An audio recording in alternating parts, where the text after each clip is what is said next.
अस्सलामु अलैकुम class, how are you all? I hope you all are fine. उम्मीद करता हूँ सब ठीक ठाक होंगे, खैरियत से होंगे। As you know that chapter number 8 the age of the Abbasids is being discussed. ठीक है, ये डिस्कस किया जा रहा है और इसमें हमने पैराग्राफ नंबर 6 को डिस्कस यानी कि इस चैप्टर को पेज नंबर 70 को 71 के हवाले से भी मैंने आपको गाइड कर दिया था, डन कर लिया। पैराग्राफ नंबर 6 जो कि रीजनल किंगडम से रिलेटेड था वो भी हम पढ़कर आ चुके हैं। अब आगे चलते हैं। हमारे पास the court of sultan Mahmood, यानी सुल्तान महमूद के हवाले से बात की जा रही है। उनकी जो सल्तनत थी और उसके हवाले से जो वो अपनी कोर्ट लगाया करते थे उसके हवाले से।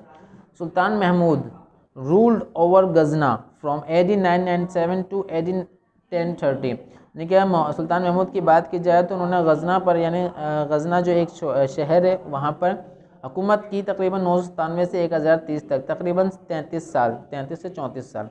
He was one of the greatest conquerors of the world। ये दुनिया के अजीम फातेह रहे हैं।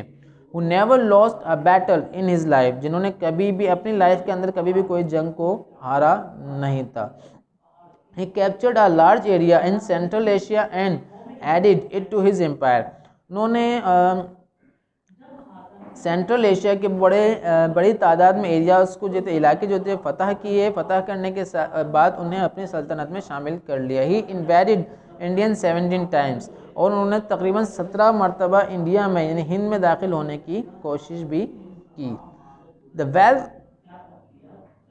Wealth collected from the victories was spent very wisely. जो उन्होंने अपनी फतहों से दौलत जो हासिल की थी उसके उन्होंने बहुत अक्लमंदी से उसका इस्तेमाल किया। ही बहुत जेनरस एंड कल्चर्ड पर्सन, वो बहुत सखी और सकाफती इंसान थे, यानी कि अपनी सकाफत को बहुत ज़्यादा इम्पोर्टेंस देते थे। ही बिल्ट लाइब्रेरी, इन्होंने तालीम के लिए लाइब्रेरीज़ बनाई। A university and a beautiful mosque in Ghazni, universities बनाई और इसके साथ साथ एक बहुत ही खूबसूरत मस्जिद भी गजनी में यानी गजना में बनाई।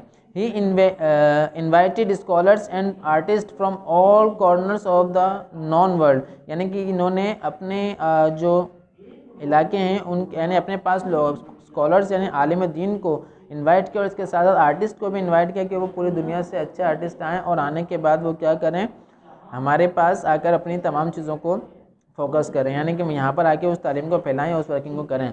Most of them accepted this offer and came, ज़्यादातर जो थे उनमें उन्होंने मीन्स इन्विटेशन को कबूल किया और वो आए टू हिज कोर्ट, यानी कि उनके पास। अमंग देम वर पोइट्स, ज़्यादातर उसमें जो थे वो शायर थे, म्यूजिशियंस भी थे, तारीख दान यानी कि हिस्ट्रियंस भी थे, फिलोसफर भी थे और इसके साथ साथ स्कॉलर्स भी थे। Firdausi road Shahnameh, a long poem in Persian about the famous man and women of Iran, यानी कि जो फिरदौसी थे उन्होंने अपने शाहनामा के अंदर एक पोएम जो थी उनमें पर्शियन लैंग्वेज में थे, उसमें मशहूर लोगों को जिक्र करेंगे और मर्द औरत का जिक्र किया जो कि इनका ताल्लुक ईरान से था। Ansari and Farooqui wrote beautiful Persian poetry, Ansari और जो फारूकी थे उन्होंने बहुत बड़े खूबसूरत पोएम्स लिखी। Farrukhi also played music, Farrukhi ने म्यूज़िक के हवाले से भी काम किया।